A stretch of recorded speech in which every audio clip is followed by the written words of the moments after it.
Wakenya wenzangu, mimi naitwa Brian Kennedy na nimeandika barua kwenda kwa Donald Trump, barua ingine nimeandika kwenda kwa the CIA na barua ingine nimeandika kwenda kwa FBI.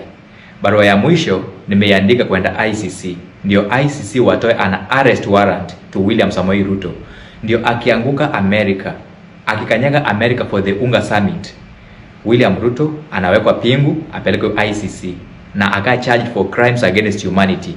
William Ruto ana collaborate na Al-Shabaab. William Ruto ana collaborate na RSF. RSF inaua watoto pale Sudan. RSF ina smuggle gold. Ladies and gentlemen, as I've said in different videos earlier, the diplomatic relationship between Kenya and the United States are at stake. The clip we have begun with is a snippet of a Gen Z that has currently written a letter to the American presidency, President Donald Trump, the Federal Bureau of Investigation, and the CIA. More so, he has also written the same letter to the International Criminal Court calling for immediate arrest of President William Ruto due to the businesses that he has been conducting in the Republic of Kenya. As we all know, Kenyan President William Ruto is set to make his first visit to America since the takeover of the inauguration of the current American president, President Donald Trump. Ruto's visit is most importantly to address the United Nations General Assembly, popularly known as UNGA, for the 80th session, which is currently taking place in New York City at the headquarters of the United Nations, where whole world leaders under the United Nations are converging to address matters affecting the world.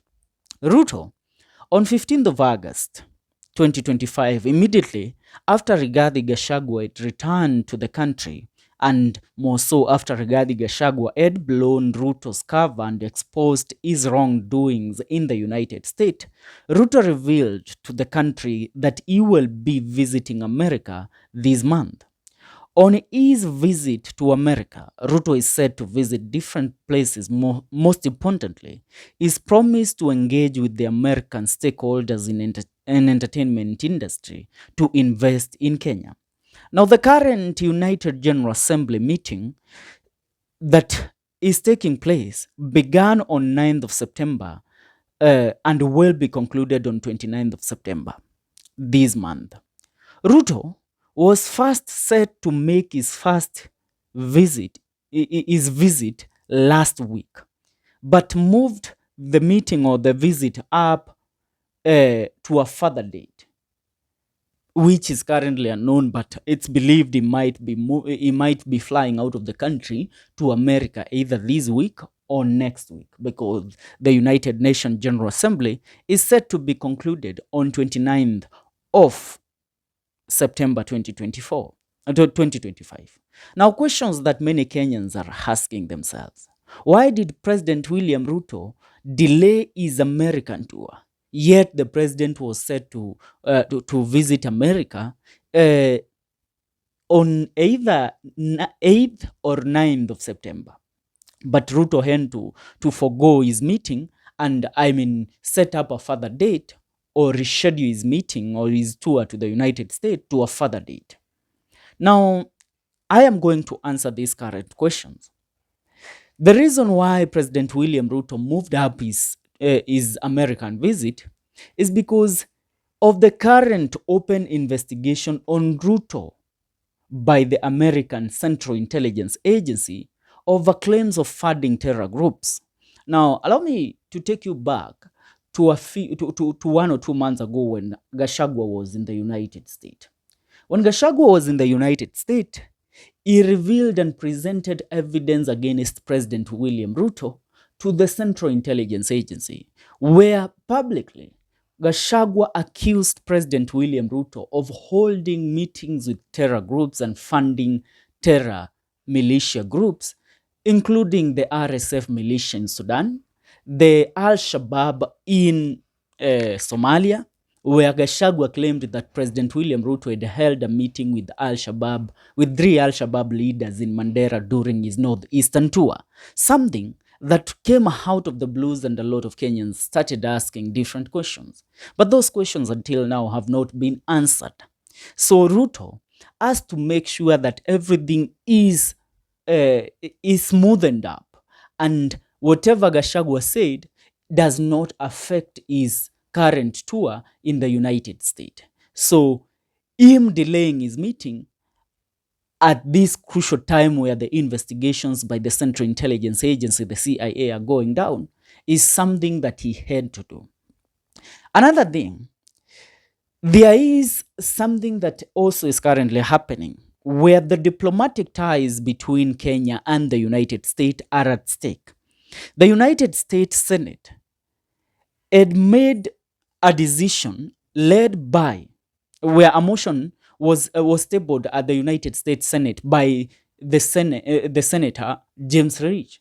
And this was for the United States to review its diplomatic ties and more so review Kenyan status as a major non-NATO ally, where the things that they were reviewing is whether President William Ruto has committed crimes against humanity, more so the non-NATO ally status could be revoked due to the allegations brought by Rigathi Gachagua, where he claimed William Ruto had relationship ties with terror groups and terror militia groups like Al-Shabaab, RSF, and even the current occupation or the current invasion of Mandera by Jubaland forces.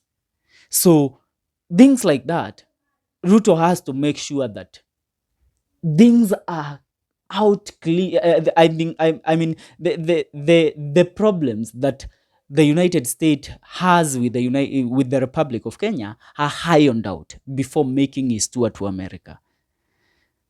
He has been accused of crimes against humanity, and more so, he has been accused of crimes like using the American intelligence or the support from the American American intelligence to abduct Kenyans during the Gen Z demonstration. Remember, the United States is regarded as a country that takes its diplomacy and diplomatic ties with other countries so serious. So having somebody go ahead and betray them in that matter where they are given they are given a status as a major and NATO ally, then that is something they can't take. So the CIA has been digging up on Ruto, conducting investigation on Ruto. Now Ruto, realizing this, he could not go there that early. He has to make sure that he has streamlined and put his record clean before visiting the United States of America. Now, as we speak, in the video that I began with, the video is in regards to a Gen Z who has written a letter to the President of the United States, Donald Trump, the American Federal Bureau of Investigation, and the CIA to call for the immediate arrest of President William Ruto the moment that he steps his feet in the United States in this UNGA meeting, and that Ruto should be blocked from addressing the United General Assembly because he is a criminal that has committed crimes against humanity. Are we together? That is something that also William Ruto now has to work towards to ensure that something like that does not go to be put out there during his address of the United States, during his address of the United General Assembly meeting. Another thing, Ruto has been waiting to ensure that the heat on him has cooled down. But one thing is clear, the United States has been digging up on Ruto. The current investigations being carried out, remember Gachagua availed information and availed intelligence that would help prosecute Ruto for the crimes that he has committed and to ensure that the status of Kenya as a major NATO ally is revoked so that Kenya loses its benefit as a player in the international stage. Now, we have not been told when is the president actually visiting the United States, but we know he has to be there before the 29th of September.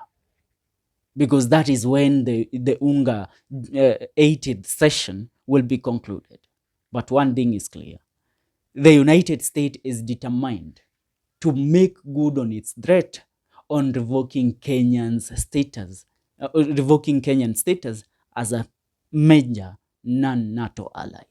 Ladies and gentlemen, I would love to know, what do you think will happen to the Republic of Kenya if something, even if something like a President William Ruto being held up in the United States and being denied a chance to speak at the United General Assembly?